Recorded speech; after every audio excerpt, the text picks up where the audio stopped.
first and foremost, for our new listeners, I want to welcome everybody to Growing Up in America, the way it is, here on 90.1 FM, KPFT Pacifica Radio, and wherever you listen to podcasts now, actually. My name is Bri Derry, and I have Dr. Bob Sanborn here with me today in the studio, and on deck we have a bunch of really great guests. We have Salhotra, the co-founder and executive director of Momentum Education, Roderick Tillman, or BASE, CEO of Workshop Houston, Brandi Brown, the executive director of Hype Freedom School, and Caroline Roberts, the general counsel and senior director of public policy at Children at Risk.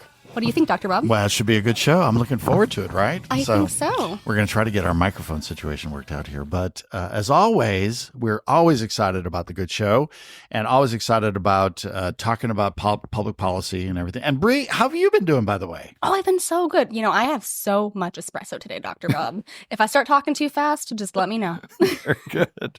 Very good. So our thumbs up, thumbs down today, we're going to be talking about electric school buses. So I'm wondering, is there a negative to electric school buses? Because, you know, when I think about school buses, it's about getting the kids there. Mm-hmm. It's about doing as little to tax the tax dollars that support our public schools. And one of the things that people don't realize about school buses is that a lot of times they idle, not good for the air. So electric, very good for the air. So why could it be a negative thing? Now, Bri, you grew up in Idaho. Mm-hmm. So rural, I guess there could be some downside there. That's my thought, too. I love the idea of clean, green energy, renewable stuff, all those things, save our planet. Yeah. But thinking about it logistically, there's a huge investment from the tax dollars in themselves. But then you also have this limited range in batteries. And thinking about rural areas like where I'm from in Idaho, like I always wanted a hybrid car, but my family made fun of me because they're like, where are you going to charge it? There's nowhere in Idaho to charge it. And so I know that Houston has tons of charging ports and it's very common. But there's so many areas of Texas that are not nearly that connected. And then when you think about just like the power supply and the power grid, like can we ensure that we can charge these batteries well enough and often enough to ensure kids have reliable routes to school? So when you were growing up in Idaho, how close were you to your school? Like how far was the school bus ride? Oh, I want to say maybe 30 minutes. Oh, wow. It wasn't too shabby. But I hear kids in Houston do like 2 hours sometimes, right? Well, it depends where you're going, I guess. Yeah. So, So I'm a huge thumbs up on this because I think there's ways to do that, especially if they're hybrid, right? Hybrid, the whole idea is generating a little bit of power as you go every time you brake, and school buses do a lot of braking.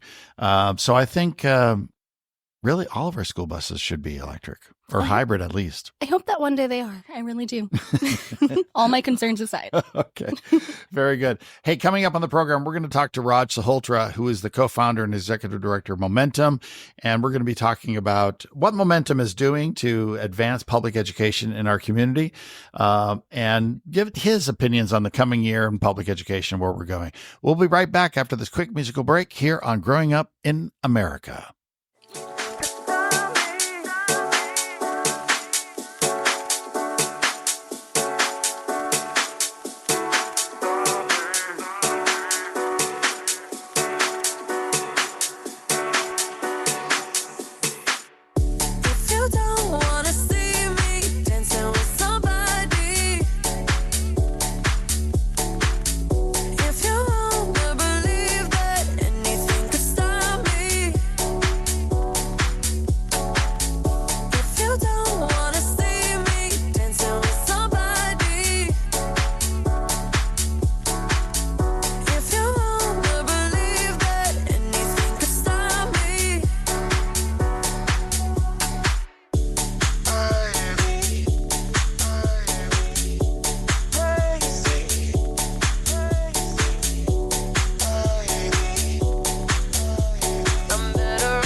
You're listening to Growing Up in America here on KPFT Pacifica Radio. It's Dr. Bob along with Bri, and talking next with Salhotra, who's the co-founder and executive director of Momentum Education. And we have Raj on the line. Raj, how you doing, man? I'm doing great. How are you? Good. It's been a long time. You ready for this new year in public education, Raj? Oh, yeah. It already got off to a bang yesterday. What happened yesterday? Oh, the Texas House. Speakers raised, right? So we're getting going. Yeah, that's right. Yeah. Interesting stuff. Yeah, to say the least. So, Raj, for those that don't know what momentum education does, give us sort of the elevator speech, if you will. Yep. So currently, when you look at low income students in the Houston area, only about 24% earn a post secondary credential, whether that's a 4-year degree, a 2-year degree, or a certification, workforce certification of some kind. That's in sharp contrast to the fact that about 70% of all jobs require a post-secondary credential. Yeah. And so Momentum's focus is helping low-income students in high school get into post-secondary education, whether 4-year, 2-year, or vocational, through mentorship. And then once students get into post-secondary, continue supporting them to ensure they graduate and get a job with a living wage. One of my big soapbox items is that, across the country, you hear a lot of people say, college isn't for everyone. And it's true, college is not for everyone. But in Texas, there are so many kids for which college is the obvious choice. These are kids that academically do well, yet we don't send as many kids to college as are qualified for college. What is the main reason for that, Raj? I think it comes down to a couple of things. I think the first is finances. And so we have a situation where either students are unaware of the financial resources that are available to them, namely the Pell Grant and or the Texas Grant if they're undocumented. Yeah. Number two is academic preparedness. We have too many students who are not passing what's called the TSIA, the Texas Success Initiative, which is the placement test used at Texas public institutions of higher education to determine whether students need remedial coursework or can start, let me call, on college level. Too many students start with remedial coursework. They use up their Pell Grant there. They don't have enough funding and or they get discouraged. And then the last one, Dr. Bob, is we have too many students in high school that do not have a clear pathway as to why they would go to post-secondary education. There's been no career exploration in high school to say, hey, this is what I'm passionate about. Here's the pathway for me to get there. And so this just feels like more school without a clear next step, if you will. Absolutely. Bri? That's just fascinating to me. I mean, college is just so important. And there's when I think about the lack of access and lack of pathways to these certain key things that you just described, I also think about all the debates over school funding and the lack of funding that many schools have. So what are your thoughts on how these policies can impact access to quality education? It's a good question, Bri. I mean, right now, many school districts are cash-strapped and are being forced to cut, in the world that I see, post-secondary access programs, counselors, field trip opportunities, et cetera. At the same time, there are certain funding streams, let me call them bonus funding sources, that the legislature created through HB 3 in 2019. There is one source of funding focused on college and career readiness that basically allocates up to $5,000 per student who is college or career ready upon graduation. The reality is many school districts either are not aware of this funding source or are not even taking advantage of it. And so I think it's both. The per pupil allotment should for sure be increased, and school districts have to take a better job of taking advantage of these funding sources that are already out there. Raj, I think it was yesterday or the day before that heard Talarico, Representative Talarico out of Austin, talk a little bit about he's still ready to stand up against vouchers.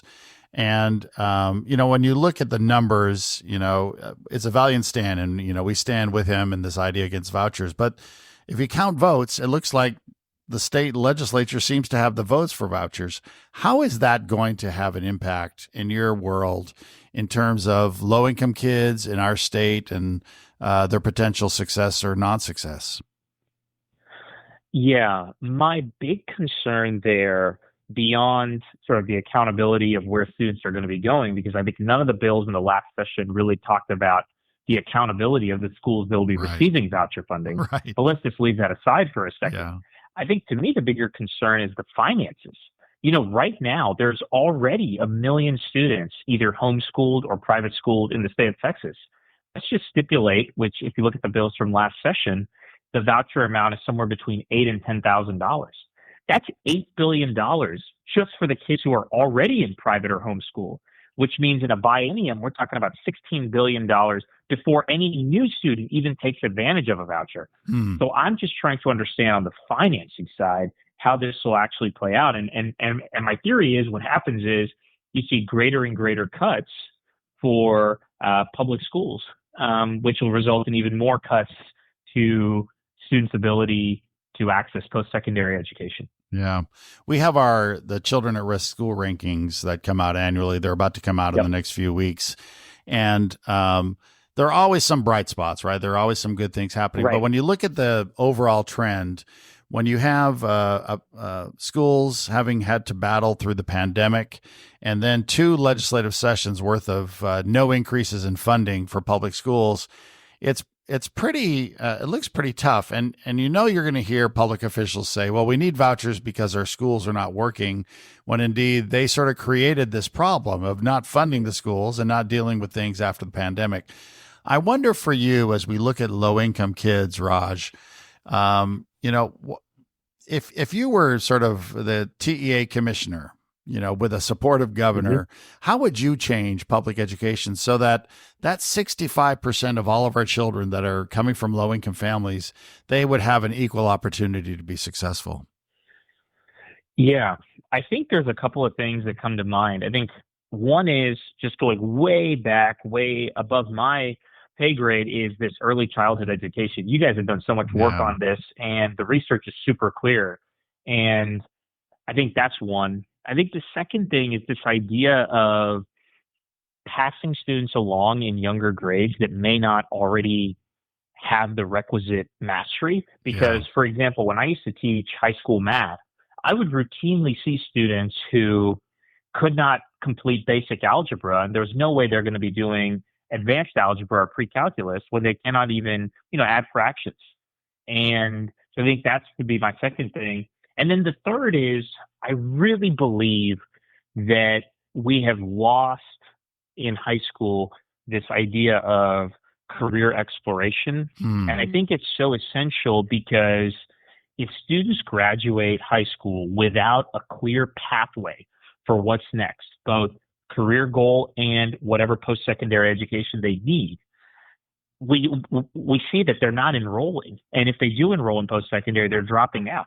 HISD's own numbers tell us that if you look at ninth grade students who started in 2013 and you look 10 years later, 2023, how many of them have earned some credential? This is 10 years after starting ninth grade. Low-income students are at 17%. Wow. Oh, wow. And so the reality is some disconnect is happening there. And I think it starts with students being told, hey, you have to go to post-secondary. They ask why, and the answer is, oh, you have to do it. And that may work for some of us who it's been drilled into us. We know we want to do it. We have our own desires that have been fostered through whatever programs we've been in. But for so many of our students who are first generation, low income, working a job, supporting their family, they never even have the opportunity to think about these possibilities post high school. And so what ends up happening is they continue working their job that they're working while in high school, which is fine. The downside is it's very hard to imagine having a family sustaining wage in a job with just a high school degree. Moreover, on that thought, Raj, is that also a lot of Texas kids, when they think about continuing on post-secondarily, the choices for them look like the same sort of institutional building that they might have been in high school that they probably half liked and half hated. Going to a community college, which can be very enriching, but it's just a very different experience than going to a four-year college where you live on campus and you're intellectually welcomed and you're intellectually curious. I mean, it's just a different deal. And so if there isn't some sort of level of support for those kids once they go to college, it just doesn't seem that appealing. And I think that just sort of adds on to this, right? It's just 100%. A big old deal. Raj, our final question, because it's the new year, at the end of 2025, what do you think people will be talking about? What's your prediction in terms of what will people be talking about in regards to public education in the state of Texas? My prediction is people will be talking about how a lot of time and energy was spent between January and May arguing about school vouchers. And my prediction is nothing is going to pass because they won't be able to agree on a bill. And we'll be talking about 2 or 3 special sessions and time that has been wasted when schools and school districts, and in particular low-income kids, are still struggling in a system that's broken and not serving them. Wow. Yeah. Snaps to that statement. I'm just, that's 1,000%. And it's going to be around accountability, isn't it? Are we using our taxpayer dollars? Are we monitoring our taxpayer dollars, or are we just doling it out? And there's a whole group that's like, no, let's just dole it out because they could do a better job than the public schools. But those that care about how taxpayer dollars are spent are like, no, we need to see how this is monitored. There's a whole group that says, let's do this experiment, but let's monitor the experiment. And then a whole another group that's like, we shouldn't do this because there's no proof nationally that it really works well. So it's, and let me add one thing. Yeah, sure. Right now, the legislature has already passed, historically under Governor Perry, the Texas grant to fund undocumented students who cannot get the Pell Grants. That money is used by students to go to accredited post-secondary institutions. Not a single legislator has ever suggested that post-secondary grant that students can use can go to any old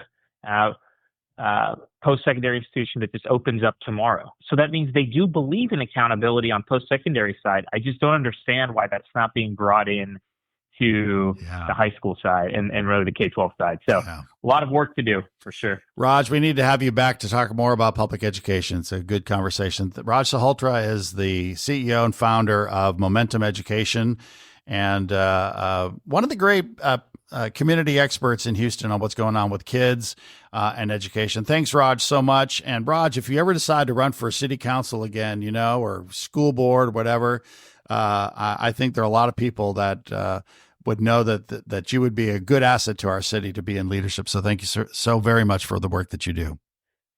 Thanks, Dr. Bob. Thanks, Bri. I really appreciate it. All right. Thanks, we'll talk Raj. to you soon. Hey, coming up after the break, we're going to be talking with Roderick Tillman, or Bass. We're going to be talking a little bit about Workshop Houston and the work that Bass is doing over there. And we'll talk to you in just a minute here on Growing Up in America.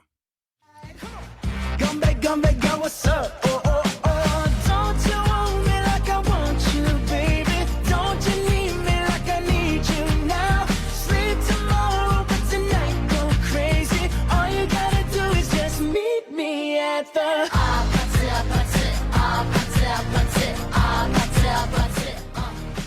Oh, a little pop music here on KPFT, right? Oh, I always love it. Little Bruno Mars, Rose. Roderick Tillman is with us, Bass. He's the CEO of Workshop Houston. Hey, Bass, how you doing today, man? Pretty good. Good afternoon to you both. Hey, tell us, for those that don't know, what Workshop Houston's all about. And I'm a big fan of Workshop Houston, by the way. But for those that don't know, give us a little bit of an idea of what you guys are doing there. Okay, so Workshop Houston is an after-school arts nonprofit that works with middle school and high school kids from ages 11 to 24 at this point. We focus in 4 areas of the arts. We have a beat shop that's music-based, style shop that's fashion design-based, a dance shop, of course, and a media shop that's based in video and graphic design. We need to have a bunch of your media kids working with us here on the radio. Don't you think, Roderick? Don't you think that would be a good idea, Bass? They would be eager to work on as many projects as possible. They love collecting their skills.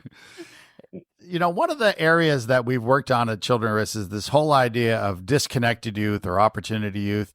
It seems like what you're doing, Bass, is you're sort of tapping into the real interest of kids so that they can be intellectually curious. They can get into, a passionate area for themselves so that they see sort of purpose. Talk a little bit about that.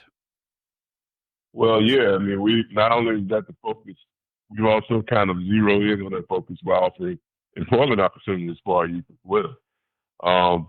We want them to see not only that their creativity can create opportunities for them, but also just the fact that they're willing to learn new skills.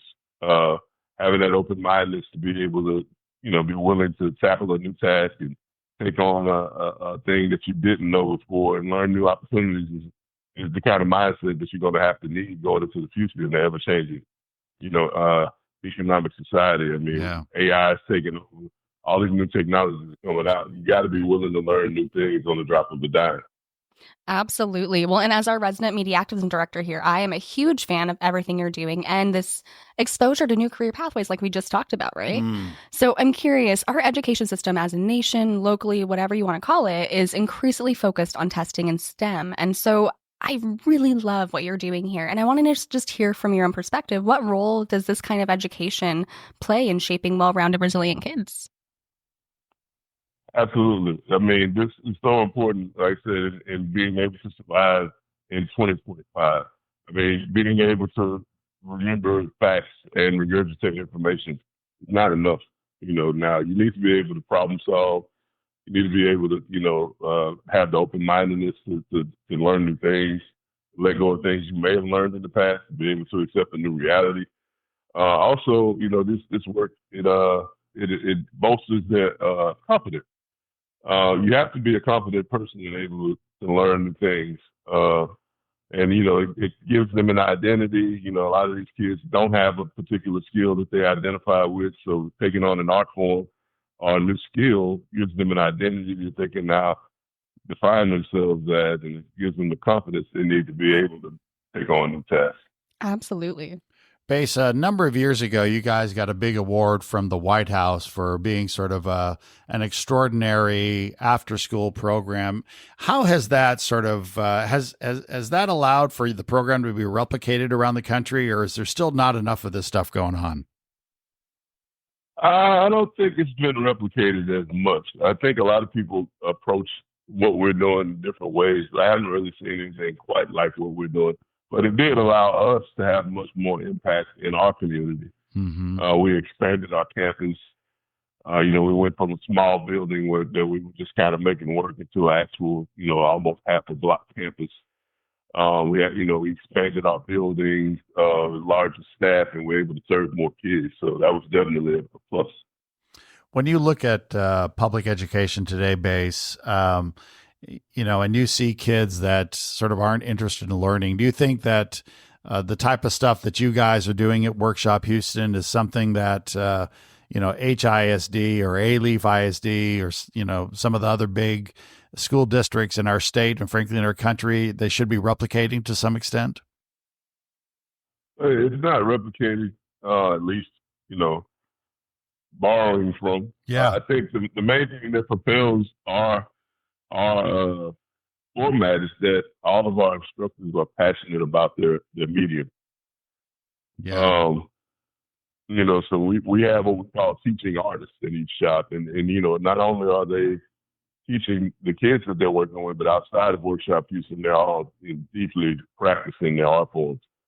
And that passion, leadership dictates, the entire mood of their organization. So when they see that they're dealing with people that really believe in what they're doing, it impacts them in that way.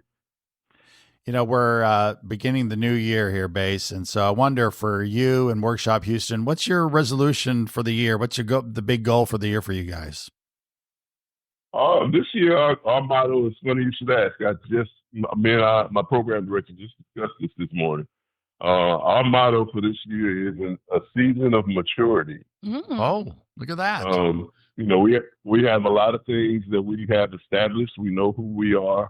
We know what we're trying to do, and we've laid the groundwork to do it, and we've been doing it well, and now we want to mature into a deeper dive into it, the kind of affect the kids that we're working with in even more ways than just the art. Wow. That's amazing. I don't think I could fit into a season of maturity, So and it's definitely for us as well. It doesn't just apply to the kids. Oh, man. Base, Roderick Tillman is the CEO of Workshop Houston. It's one of the great organizations in Houston. We don't know enough about it. People don't know enough about it, but when you hear about it, you just love what they're doing. Base, I thank you so much for the work that you and your whole team are doing. And I'd love for you to follow up with Bri. If there's a way for us to get some of your students working with us on radio, we would do it in a second, even if it's during the summer. Maybe the hours allow for it to happen during the summer, but we'd love to do something. Let's make it happen. All righty. I will be in touch. All right. We'll talk to you real soon, Baze. Take care, man. You're listening to Growing Up in America here on KPFT Pacifica Radio. Coming up next, it's time for Dr. Data. What's our data number today, Bri? Because I know we didn't talk a little bit about that. But No, we missed that part. It is 33.6. Do you have any guesses today, Dr. Bob? Third of all students, third of all children. No, do you have an idea? So last week we guessed how often we get it right? Mm-hmm. Let's go with, I think 33.6% is the number of kids who eat all of their green beans. Wow. Yeah, I don't think it's that high. No. Maybe corn, right? Or mashed potatoes. We'll be right back with Dr. Data here in just a second.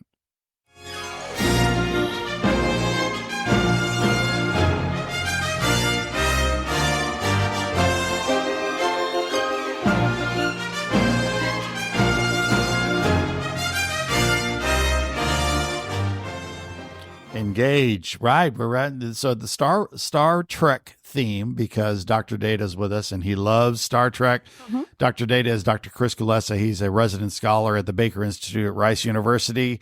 33.6% is the number today. Hey, Dr. Data, how you doing, man? How's it going, Chris? I am doing well, and I am smiling ear to ear for you playing that music. I actually have a few Star Trek ships in my office at the Baker Institute.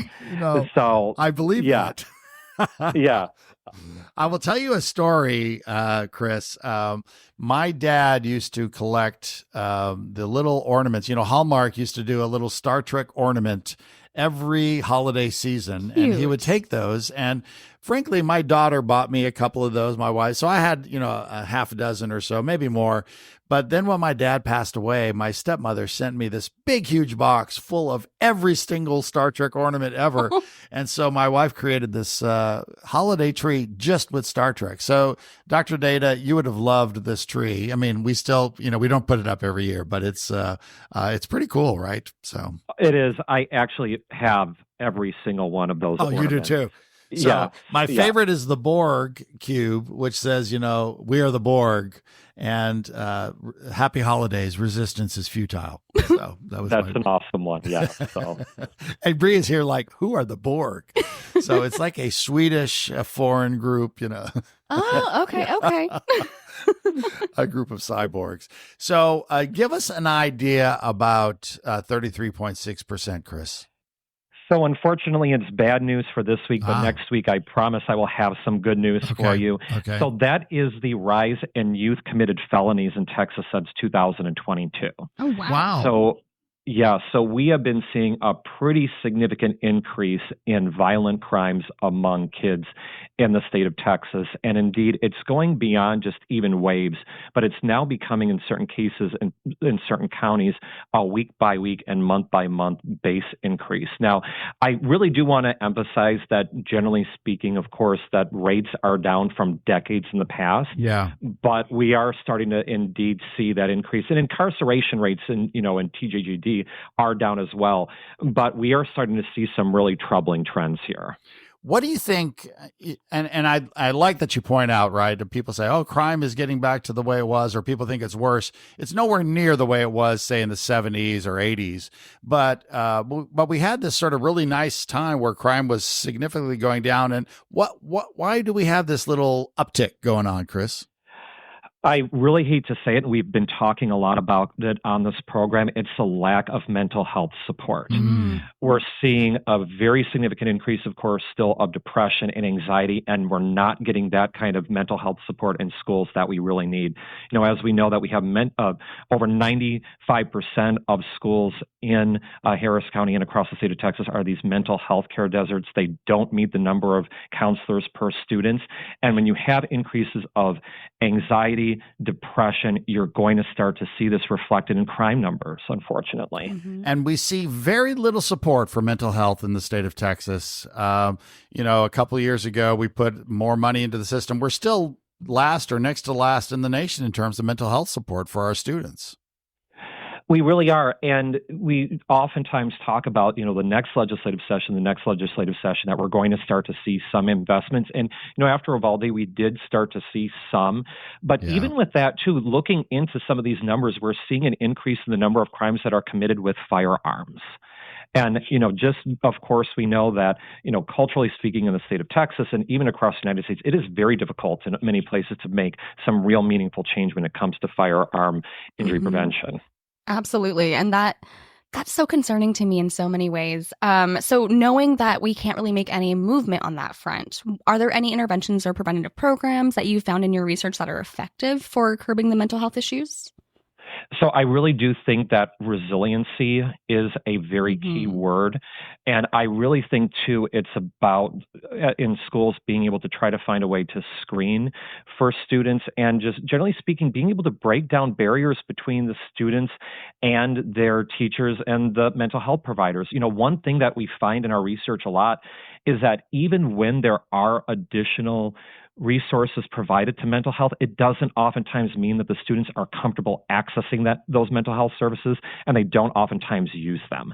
That's really the key point with that. So if we can really work with students to help with programs that increase resiliency and help them be more comfortable approaching their teachers and mental health providers, I think we'd be able to really make a big difference. One thing, Chris, I want to point out is, it might have been a decade and a half ago, but some of the work that Children at Risk did was in shutting down a lot of sort of the jails for kids, prisons for kids.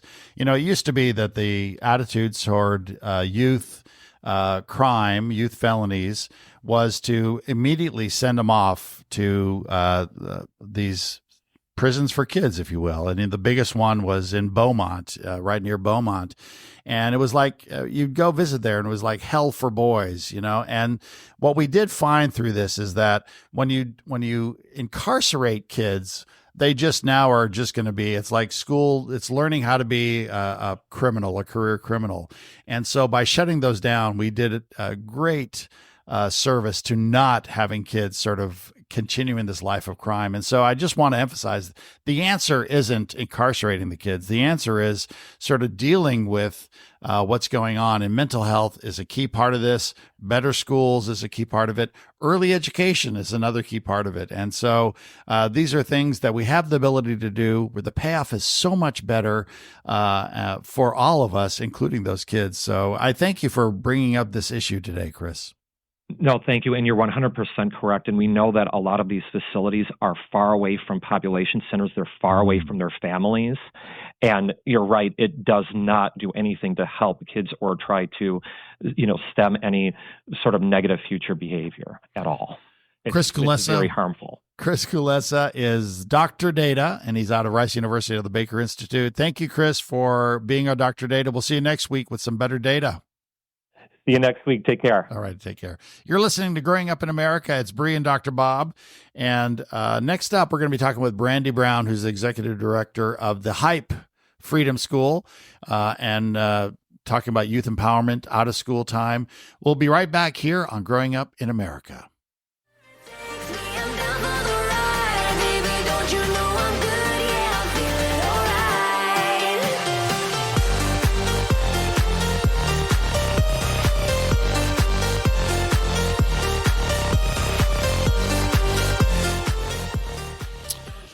I just love the music. When Rico's in the house, we just know that the DJs just has it going on. I mean, I love our other producers, of course. Of course. But No, Rico we love them has all, it on lock. But we love Rico, and he's been with us a while. So Brandi Brown is with us. She's the executive director of the Hype Freedom School. Brandi, how you been doing? I've been doing fantastic, terrific, great. How are you? Terrific. It's so nice to have you on the radio. We go back a long time, Brandi. And so I want to know, give people a quick idea of what the Hype Freedom Schools are all about. Yes, I'm really happy to be here. Thank you, Bri, for sending us an invite. But our Hype Freedom School, yes, it's been fun listening to you. But our Hype Freedom School program started off as a program 6 weeks ago. Not 6 weeks ago. It started off as a 6-week summer program. And I will say over the years, it has now evolved and has grown into what I would consider more like a year-round empowerment hub, where we really work to serve our families and our youth in primarily the Sunnyside South Park area. And so we have the pleasure of introducing our scholars to a high-quality summer program that allows them to see themselves in the literature and in the books that they read, as well as see themselves in the college-age adults that work with them. So, yeah, it's been, Bob, we celebrated our 25th anniversary, actually, last year. So we are pretty excited about that. Yeah. Congratulations. Yeah. Hey, Thank you. tell us a little bit, Brandi, about, for kids that are in the neighborhoods that you serve, kids that are coming from low-income families, disadvantaged backgrounds. Many times these are going to be first-generation college students. What do most kids in most neighborhoods that are growing up like these kids, low-income kids, what do they have to look forward to if there's no freedom school for these kids? I mean, what does Texas do for these kids? Yeah, so I like to say, so I grew up in the community where we serve. So we serve primarily in the Sunnyside South Park area.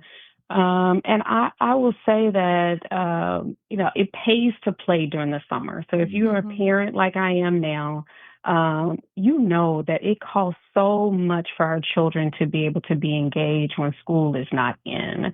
And so when I think about the children in underserved communities, oftentimes those children are actually in homes or in communities where we know that if children are not actually actively engaged in something when they're not in school, then oftentimes children are curious. It doesn't mean that they're bad, but they're curious. Yeah. And so curiosity sometimes will take control. So they may try things that they shouldn't try.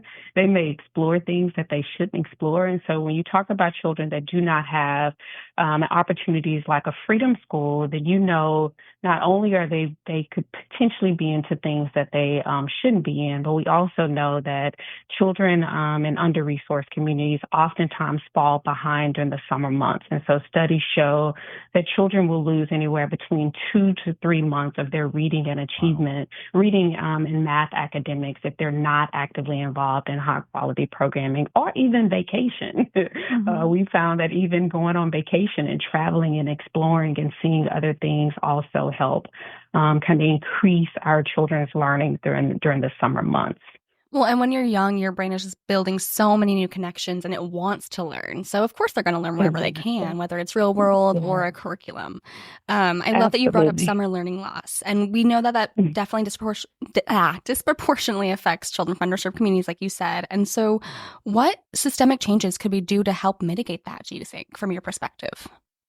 Yeah. So, when you say systemic, we know that our schools in under-resourced communities are often underfunded. And so we think about what things that we can do, both on a local level and a state level, is ensuring that our children have the same access that children in more funded schools have. And so I think as adults, we have a responsibility. We have a responsibility in understanding that, children don't get a chance to pick what communities they live in. Oftentimes they don't get a chance to pick what schools they live in.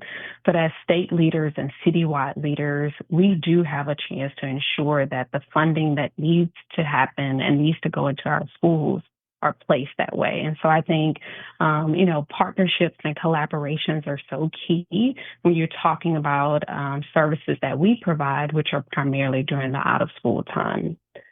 Brandi, can you give us sort of a story of maybe one of your students and sort of a success story, so that people can sort of get a picture of what you guys are doing?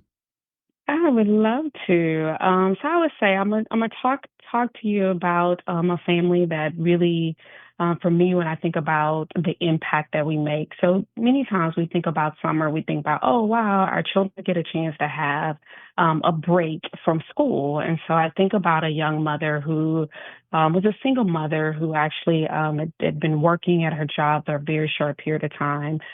She was a banker, so she had just gotten her job and was really doing well with her work. But she had a 4-year-old and a 6-year-old. And so what she said to me was that her 4 and 6-year-old were staying at home alone while she went to work. And so what she would do is that all throughout her workday, she would call them. The 6-year-old knew that he could not answer the phone unless he saw her number on the caller ID. They could not answer the door for anyone. And then she would come home on her lunch break to make sure that they were okay. And so when I thought about and just heard her talk about how much it would cost her to send her children to daycare for the summer, she said, "There's no way that I can actually pay my bills, take care of my children, and try to provide high quality, pay for high quality programming for them." But I thought, society wise, if something was to happen to those children, we would have immediately thought that that parent was neglectful, that she was not going to take care or was not concerned about taking care of her children. But in reality, she was working really hard to make sure that they had everything that they need. So when we talk about early learning and early childhood, we talk about ensuring that all of our children have access to high quality programming all throughout the year. I think about her often. And so her children now are part of our program. Yeah. So we don't start until you're at the age of 6, but they've now been a part of our program and actually have grown up in our program and now are college students, are doing very well. But I think about she just represents one of our families who really often talk about the importance of ensuring that their children have a safe space where they can learn and they can grow and they can thrive when school is not in place. Where are they going to college, Brandi? So both of them are at HCC. Very good. Nice. So Yeah. doing what they need to do. That's for sure. So. Yes. And they contribute. I mean, they talk about their experiences at Height and how they were able to really grow and be a part of a community that they feel like supported them academically. And I would say one of the beautiful parts about what we've been able to do with being around for so long is not only seeing our scholars grow up, but we've seen many of them grow up and then come back and serve as mentors and as interns for our scholars. Brandi, for our final question today, and it's the new year. What resolution do you have for Hype and for you and Hype? I knew you were going to ask that, Bob. So our resolution for Hype this year is for us to be able to, our goal, we right now are serving 200 scholars, and so we are working strategically in identifying how we can serve 10% of the children in the Sunnyside South Park community within the next 3 years. How many kids would that be? How many kids would that be? That would be about 750 children at 14 different locations. So we have about 50 scholars at each location.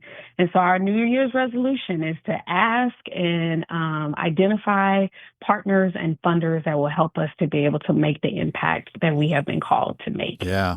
And in a great world, though, all 7,000 of those kids would be served in some way or fashion, right? But man, for you to be able to serve that 10%, and frankly, for you to be doing what you did with the 200, Brandi, thank you so much for what you and your team are doing over there at Hype Freedom School, and thanks for being on Growing Up in America today.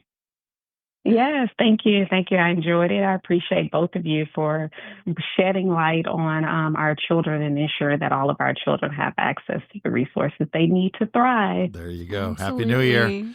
Thank you, Brandi Brown. Happy New Year to you too. All righty. We're listening to Growing Up in America here on KPFT Pacifica Radio. Bri and Dr. Bob. We'll be right back with Caroline Roberts, who's the Senior Director of Public Policy over at Children at Risk. It is Human Trafficking Awareness Month, so we're going to talk a little bit about human trafficking and what's happening in Texas, and unfortunately, it's an awful lot. We'll be right back here on Growing Up in America.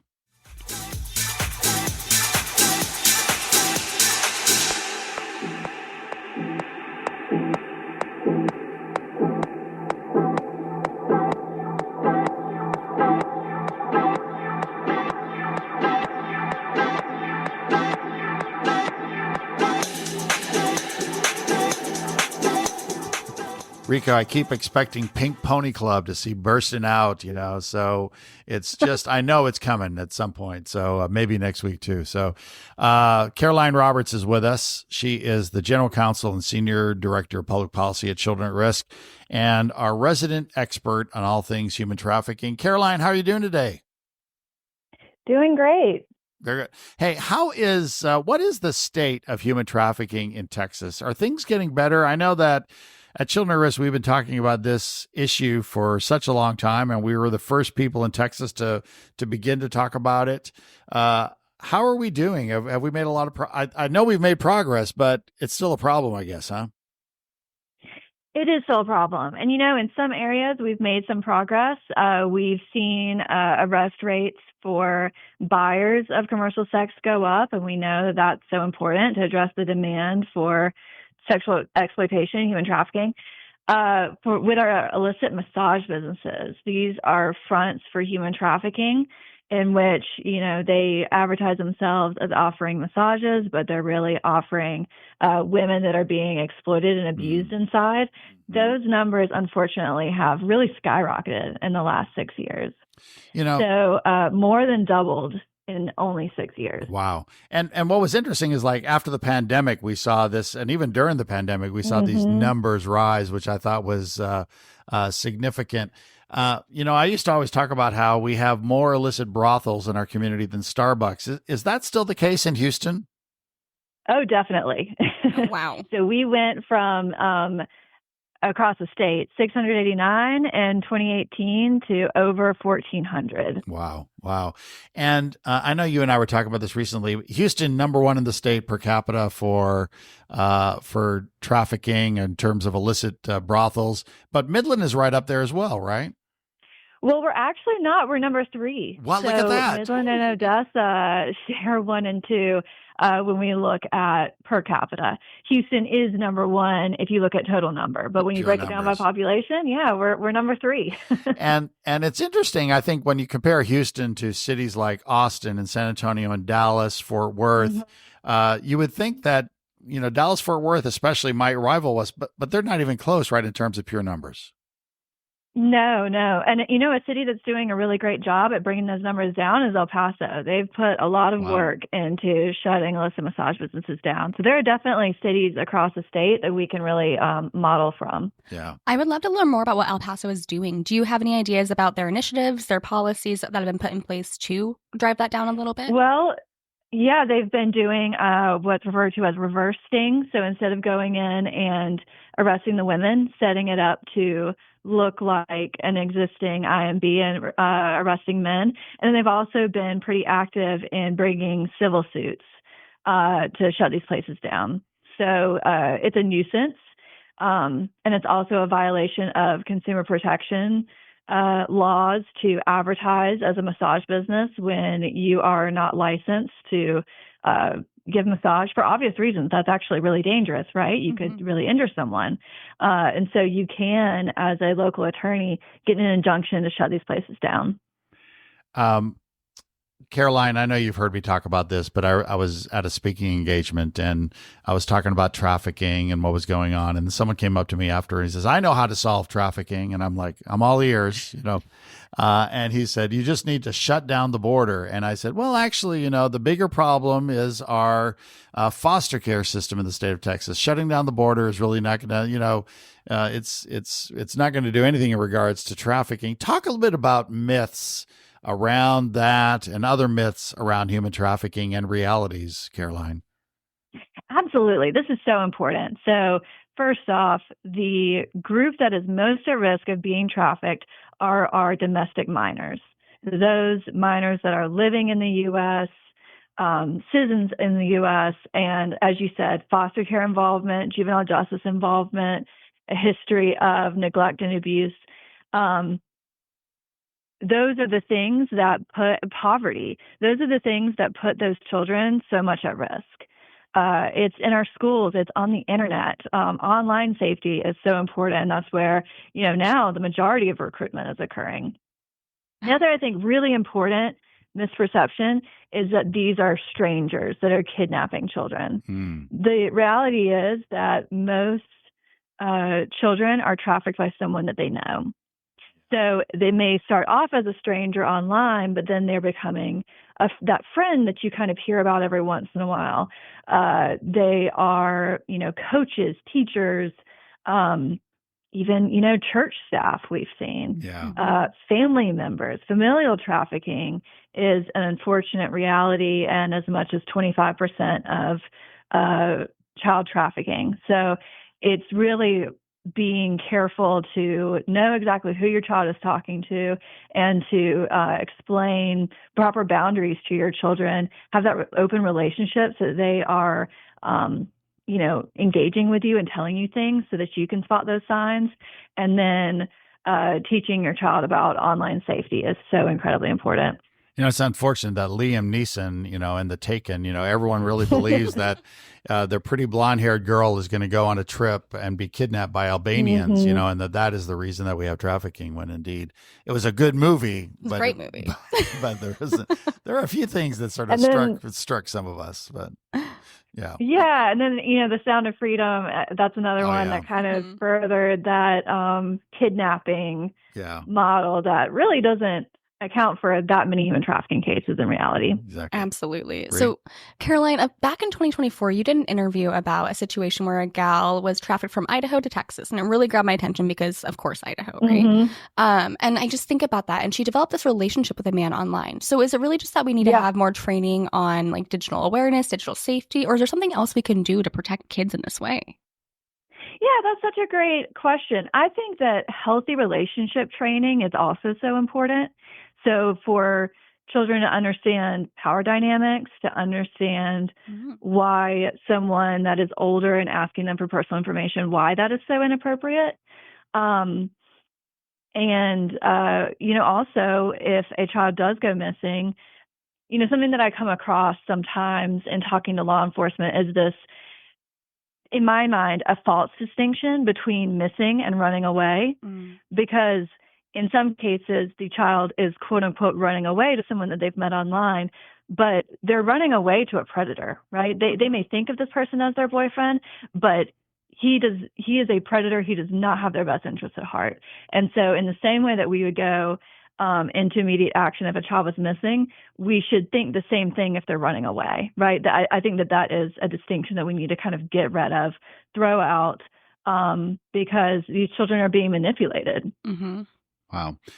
Caroline, before we get to our Fun 5 questions, I wanted to ask you, it was not too long ago, I was speaking at something around trafficking, and someone came up to me and said, "You're the guy who on the Capitol steps says, and gets everyone to cheer, end trafficking now." And you and I will be in Austin on January 30th for a big rally on the Capitol steps where we will be yelling, end trafficking now. But we're getting a lot of legislators to speak. This is a good bipartisan issue. Talk a little bit about this day and how people can participate, Caroline. Yeah, absolutely. And I also just want to remind our viewers that this month is a Human Trafficking Prevention Month. So this is a great event to participate in, to really bring awareness. We will be on the south steps of the Capitol January 30th from 12 to 1 p.m. And this is a chance to demonstrate to your legislators that this is a really, really important issue that you want them to prioritize.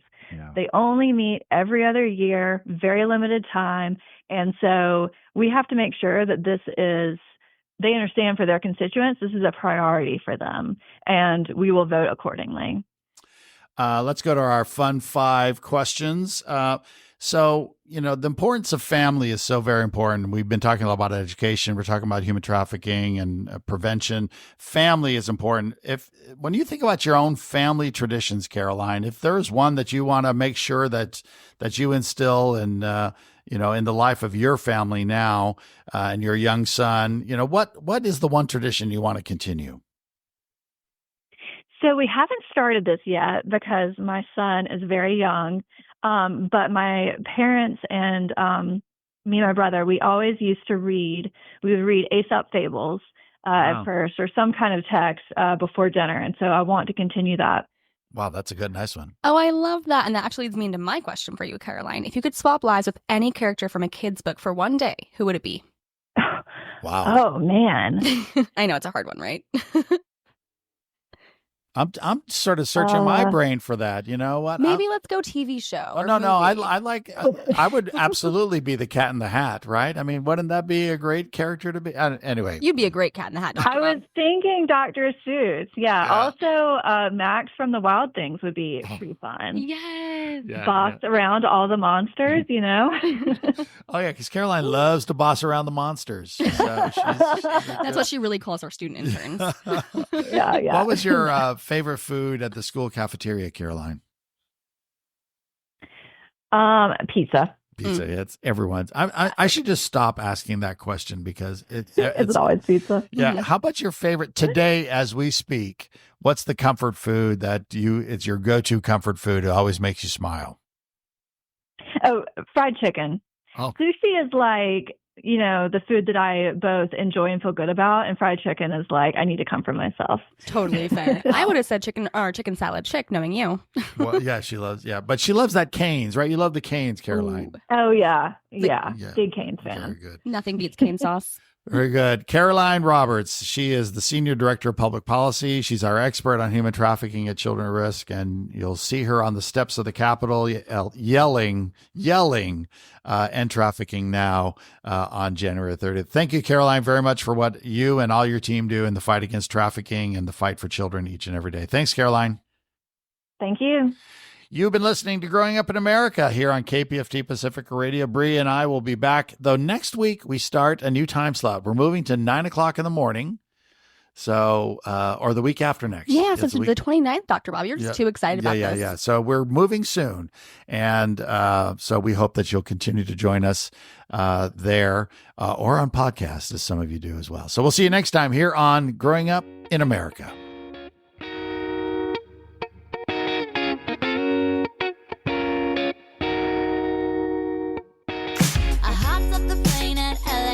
With a dream, my cardigan. Welcome to the land of fame excess. Am I gonna fit in? Jumped in the cab, here I am for the first time. Look to my right and I see the Hollywood